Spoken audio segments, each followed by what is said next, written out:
Hello, my name is David Willis. Welcome to my YouTube channel. This video is an introduction to explain why I've started a YouTube channel and where I plan to take this. I've been shooting photography with Sony equipment for about 10 years now. I started with the A55, upgraded from that to an A77, then an A77 II, and now I'm shooting with an A7 II. I've always shot using autofocus lenses because that's what everything is pretty much these days. It's autofocus. You let the camera deal with the focusing, and then you can worry about composing your scene and getting the lighting right and all of that kind of stuff. And I never really thought about manual focus lenses. But a while back I saw a YouTube video reviewing the Helios 44-2 lens.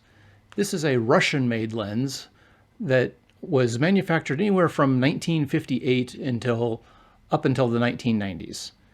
It's known for having a swirly bokeh effect in the background when you shoot wide open.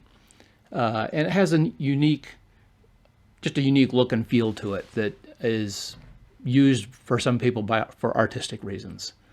And the reviewer said that you could get this lens on eBay for about 10 pounds, which at the time was about $15 US. I think the video may have increased the popularity of the lens because when I went to get one, it was about $30, and now I see them on eBay for anywhere from $50 to $100. The Helios 44-2 has a screw mount on it, which doesn't fit any modern camera really, but for about $15 you can get an adapter off of Amazon. This is an M42 adapter, and you put it on there, and this will now attach to a Sony E-mount camera, which is what my A7 II is.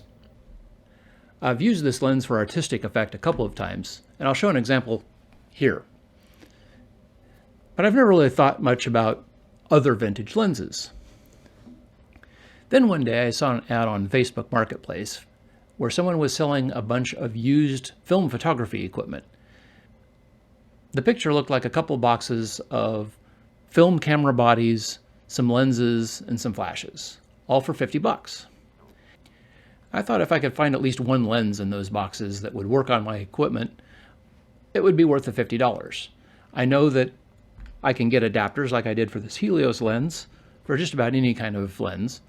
And I also know that some of the Minolta lenses will work on the older A-mount Sony cameras, such as my A77, which I'm using right up here for down here. So I went to go pick it up, and it turned out it wasn't just 2 boxes of equipment. It was 22 boxes. And for some reason, an Epson inkjet printer was included. The boxes were all mixed up. There was camera bodies, lenses, flashes, everything all in boxes all over the place. So my girlfriend and I spent an evening sorting through it all, and we found 5 boxes of Minolta camera bodies, 3 boxes of Pentax lenses, a box of Minolta lenses, a couple boxes of miscellaneous lenses of various different types. I had no idea what they were. And I didn't know what any of this stuff was. But I had a whole bunch of lenses, and I didn't know really what mounts any of them were. Some of them I could tell by taking a Minolta camera body and a lens and trying it there, and if it doesn't work there, try it on a Pentax body. And if it's on the Pentax, it's a Pentax lens. And after a while, a few of them you got to recognize just by looking at the flanges on the lens. This one looks like Pentax, this one looks like Minolta. There are a few others, though, that I didn't know what they were. They didn't seem to fit on any of the bodies. But I have a friend who collects vintage lenses as well, and so I invited him over to help me sort through them and see what I have. He brought over his own adapters, and we sorted through the lenses to figure out what kind of adapters I would need to buy. There were some Minolta MD, some Pentax PK lenses, some Konica AR, Canon FD, a few more M42s, that kind of thing.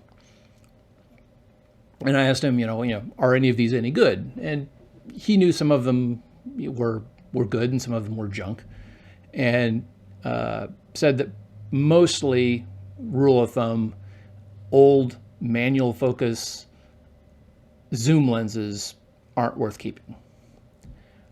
I thought I'd keep a few of them and try them out just to see, but there were a number of prime lenses in there, all manual focus, but good prime lenses that I can adapt to my Sony camera. But then I got the idea, why don't I start a YouTube channel and review these lenses? I mean, I saw the review of this Helios 44-2, but most of the YouTube channels that review lenses, you see, they're reviewing new lenses.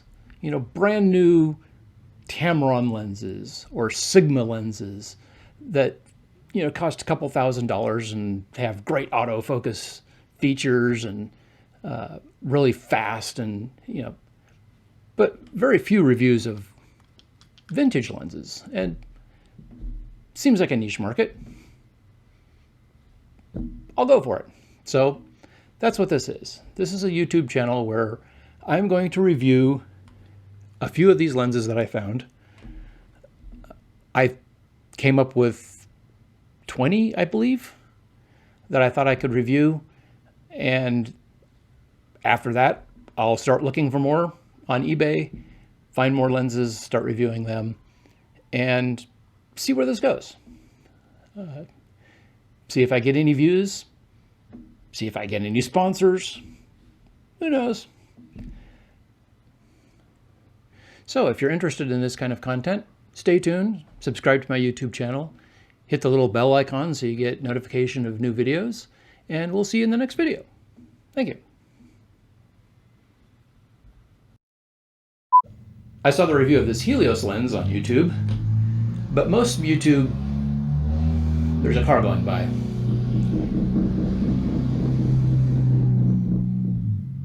Wait for the car. So I have a friend who also collects vintage lenses, and I need to scroll my script.